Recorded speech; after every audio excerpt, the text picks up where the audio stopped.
मैं अपनी ओर से और सदन की ओर से नेता प्रतिपक्ष का आभारी हूं कि इस महत्वपूर्ण और गंभीर विषय पे उन्होंने देश और सदन का ध्यान दिलाया है। कई अवसर ऐसे होते हैं कि जब चर्चा होती है तो हम सबसे अपेक्षा ये होती है कि आपसी मतभेद से हम ऊपर उठ जाएं। कई बार हमारे राजनीतिक दलों की जो अपनी पृष्ठभूमि होती है और कुछ विषयों को लेकर कुछ विचारधारा होती है, उससे भी ऊपर उठ जाएं ताकि देश सर्वप्रिय है और देश का हित जिसमें लाभ हो, उस सोच की ओर हम आ जाएं। कई बार वक्त ये अपेक्षा करता है कि हम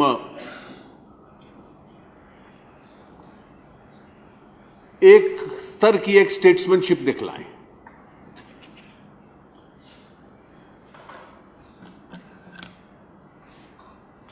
कुछ विषय आजाद साहब ने उठाए,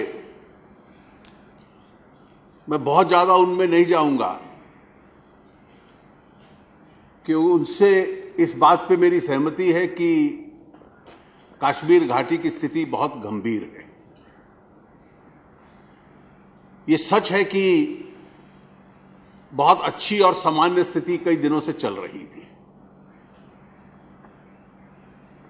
एक बहुत बम्पर टूरिस्ट सीजन रहा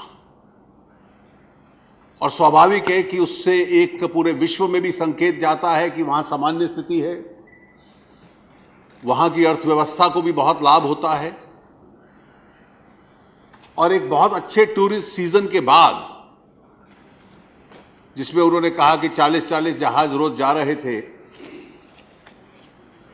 हजारों की संख्या में लोग आते जाते रोड से भी थे।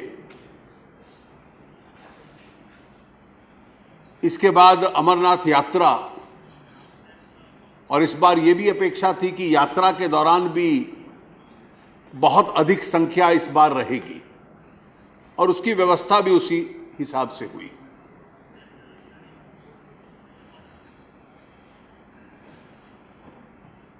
केवल ये सोच लेना कि ये भारतीय जनता पार्टी और पीडीपी का गठबंधन की सरकार बन गई और उसकी प्रतिक्रिया में कुछ हो रहा है, यह राजनीतिक सोच हो सकती है।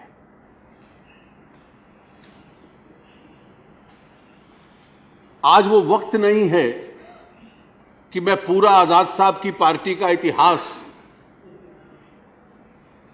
और कश्मीर के साथ कैसे खिलवाड़ हुई उसको मैं दोहराऊं। यह काम इतिहासकारों का होगा और जब भी वो इस इतिहास को लिखते हैं तो आपको भी स्वयं मंथन और चिंतन करने के लिए बहुत अवसर मिलेगा। बनी हुई सरकारों को बिगाड़ देना, अस्थिरता पैदा करना, आज एक वास्तविकता वहां है और वास्तविकता यह है कि भारतीय जनता पार्टी जम्मू के अंदर एक प्रमुख राजनीतिक दल है।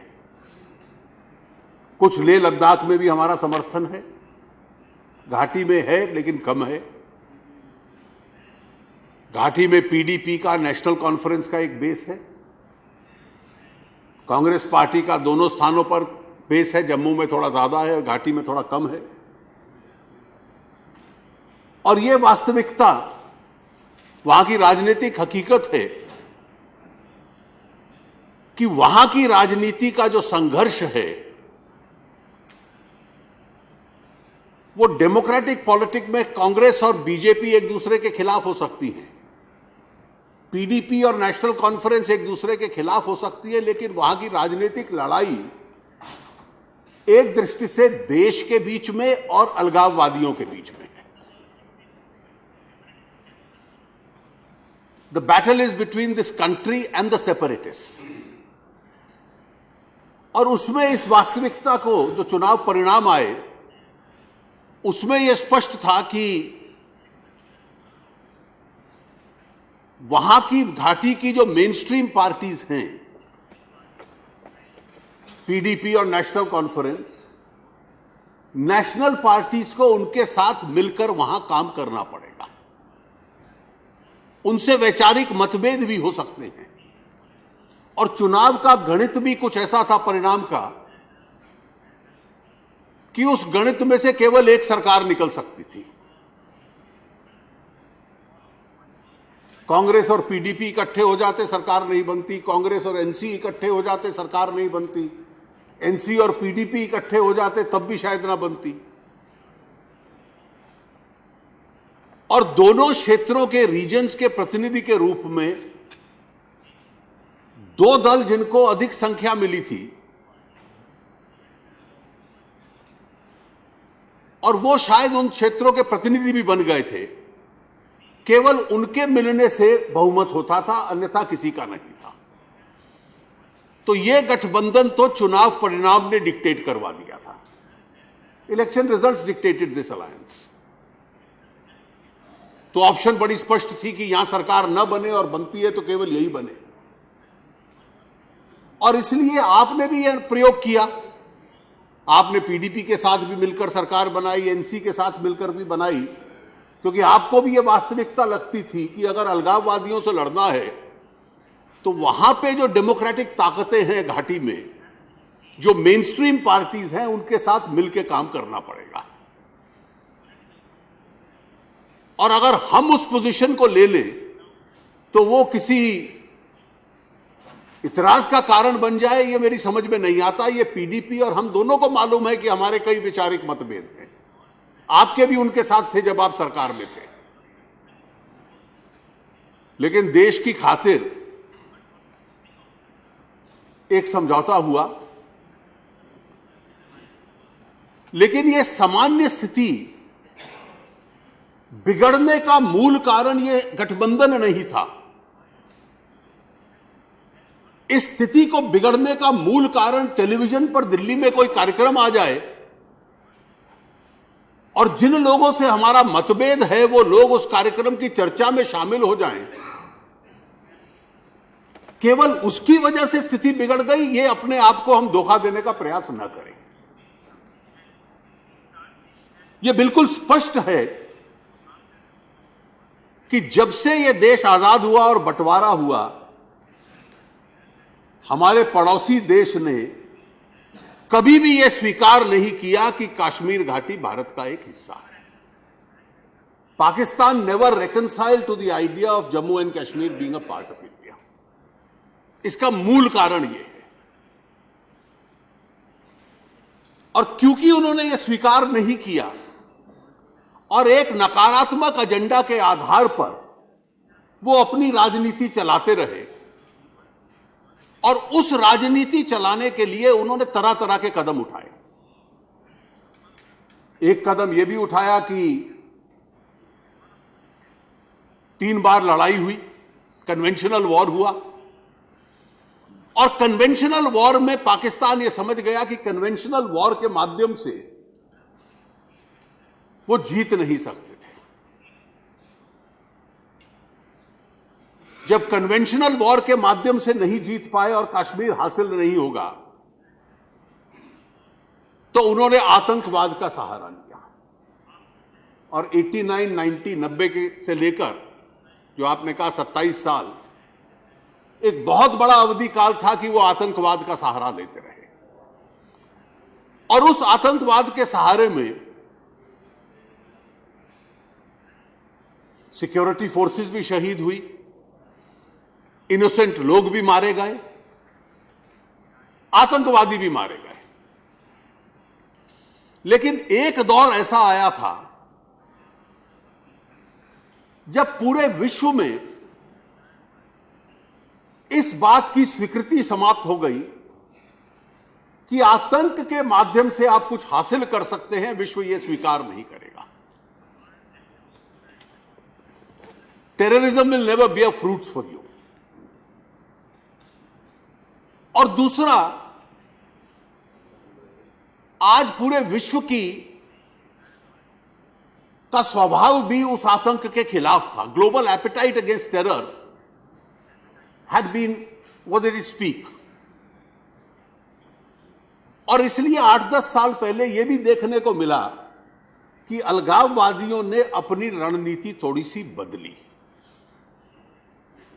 और जिस अवधि काल का आप जिक्र कर रहे हैं, जब आप मुख्यमंत्री थे, अमरनाथ आंदोलन हुआ, उसके बाद 2010 में पत्थर फेंकने वाला स्टोन पेल्टिंग आंदोलन हुआ, तो वो उसको स्वरूप ये देते थे कि ये मास एक्शन है सिविल डिसोबीडियंस के रूप में।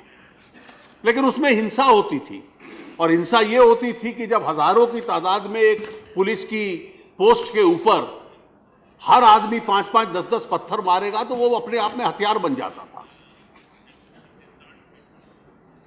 और सुरक्षा एजेंसीज के पास क्या चारा है, जबकि किसी पुलिस थाने को या पुलिस पोस्ट को हजारों की तादाद में लोग आक्रमण कर दें उसके ऊपर। तो 2008-2010 में हम लोगों ने यह देखा। लेकिन इस बीच में एक और परिवर्तन आया है। आपने उस परिवर्तन का जिक्र नहीं किया कि पूरे विश्व की स्थिति भी पिछले कुछ वर्षों में बदली है। और विश्व में एक ये धारा जिसका प्रतिनिधि आईएस करता है, उससे प्रेरणा पाकर लोग गुमराह होने लग पड़े। आज से 10, 12, 15 साल पहले हम छाती ठोक कर कहते थे कि हिंदुस्तान एक ऐसा देश है जिसमें एक भी व्यक्ति आपको अलकायदा से जुड़ने वाला नहीं मिलेगा। आपने ठीक कहा, आज भी दुनिया के बाकी देशों की तुलना में हम बहुत बेहतर स्थिति में हैं। लेकिन ऐसी छुटपुट घटनाएं, ऐसे 1-2 उदाहरण देखने को मिलते हैं।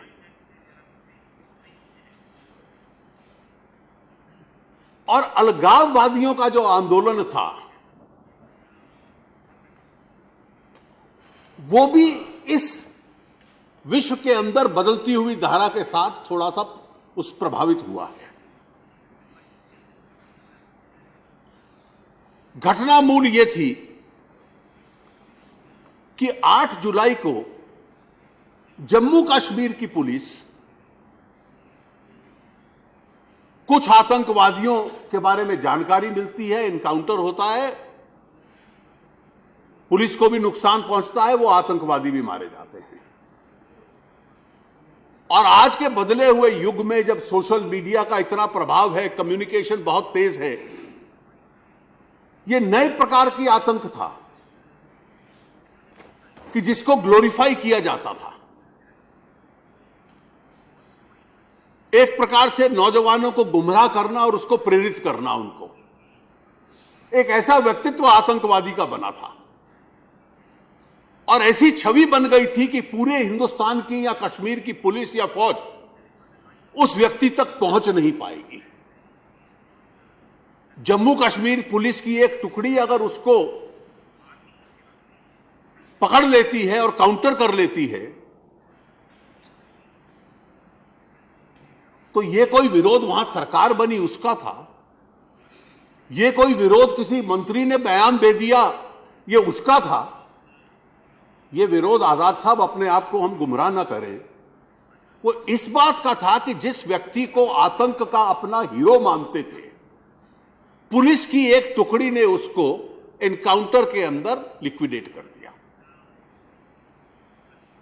और सारा गुस्सा इसलिए जो विरोध करने आए, बहुत बड़ी संख्या में आए, वो कोई टूरिस्ट के खिलाफ नहीं था, वो यात्रियों के खिलाफ नहीं था, वो आम आदमी के खिलाफ नहीं था, वो अधिकतर जम्मू कश्मीर की पुलिस के खिलाफ था और सीआरपीएफ के खिलाफ था। और जब हजारों की संख्या में लोग आकर उनके ऊपर पुलिस चौकियों पर, थानों को जलाने लग पड़े और आतंक मचाने लग पड़े, तो स्वाभाविक है कि ऐसी घटनाओं में कोई ना कोई कार्रवाई तो होगी। कोई भी देश ये अनुमति नहीं दे सकता कि देश की एकता के ऊपर प्रहार करिए और देश देखता रह जाए। अब यह विषय चर्चा का हो सकता है, जो आपने कहा, और मैं आपसे सहमत हूं इस विषय पे। कि कहां कितनी फोर्स का प्रयोग होना चाहिए, इसकी जिम्मेवारी वहां मौके में जो जंग लड़ रही है फौज, उस फौज के ऊपर है, उस पुलिस के ऊपर है। और स्वाभाविक है कि इंसानियत के नाम पर किसी आम मासूम व्यक्ति को चोट पहुंचे तो हम सबको उसकी पीड़ा होती है। और इसके पीछे एक राजनीतिक आधार भी है इंसानियत के अलावा, और वो राजनीतिक तर्क ये है और इंसानियत का भी तर्क है कि हमारी लड़ाई अलगाववादियों से है। उस लड़ाई में जम्मू कश्मीर का जो आम आवाम है वो देश के साथ खड़ा रहता है, ये देश के हित में है। और इसलिए किसी प्रकार की चोट या किसी प्रकार की भावना को ठेस पहुंचे उन लोगों की, वो हमारे हित में नहीं है।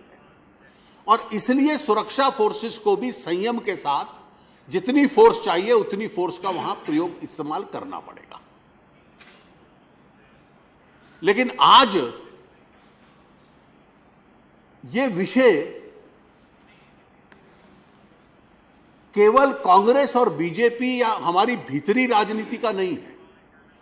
आज हम लोगों का प्रयास होना चाहिए कि एक आवाज में हम लोग बोलें, वहां शांति आए, वहां आम आदमी को तकलीफ ना हो, वहां आम आदमी के खिलाफ पुलिस को, सुरक्षा फोर्सेस को कार्रवाई करनी पड़े, इसकी जरूरत ना हो। वहां के नौजवानों को हम लोगों ने भी देखा है, और पिछले कुछ सालों में जिस प्रकार की देश के अंदर अब सिविल सर्विसेज में घाटी के लोग बच्चे आ रहे हैं, ये अपने आप में बहुत अच्छा संकेत है। वो मुख्य धारा में शामिल हो, ये अपने आप में अच्छा संकेत है। और इसलिए उनका अलग होना, एलियनेट होना, ये कोई भी इस सदन के अंदर नहीं चाहेगा। और इसलिए वहां पर एक सामान्य स्थिति आए और केवल एक आतंकवादी जो देश के अंदर या उस सूबे के अंदर हिंसा कर रहा था और वो हिंसा सीमा पार से प्रेरित की जाती थी, उसके साथ उन नौजवानों में से किसी का जज्बात जुड़े, इस स्थिति को समाप्त करना है। और इसको समाप्त करना है तो इसके कारणों को ईमानदारी से हमें असेस करना पड़ेगा। इसका कोई कारण ये नहीं है कि यहां पर टेलीविजन पर कोई बहस हो गई या किसी ने बयान दे दिया। इसके कारण की वास्तविकता को हम लोग समझें और एक आवाज में बिना बटे हुए हम वहां के नौजवानों से भी अपील करें कि इस आंदोलन से अपने आप को अलग रखें, ताकि पुलिस और सुरक्षा फोर्सेस को वहां पर कोई कार्रवाई करने की आवश्यकता भी ना पड़े। आम आदमी को कोई तकलीफ हो, ये हमारे और देश के हित में नहीं है, ये हम सब लोग महसूस करते हैं। और जिनको और नौजवान लोगों ने कर्फ्यू तोड़ा और उसका अंतिम संस्कार कर्फ्यू में किया, ये भी कश्मीरी ही कर सकता है। और अगर ये कश्मीरी कर सकता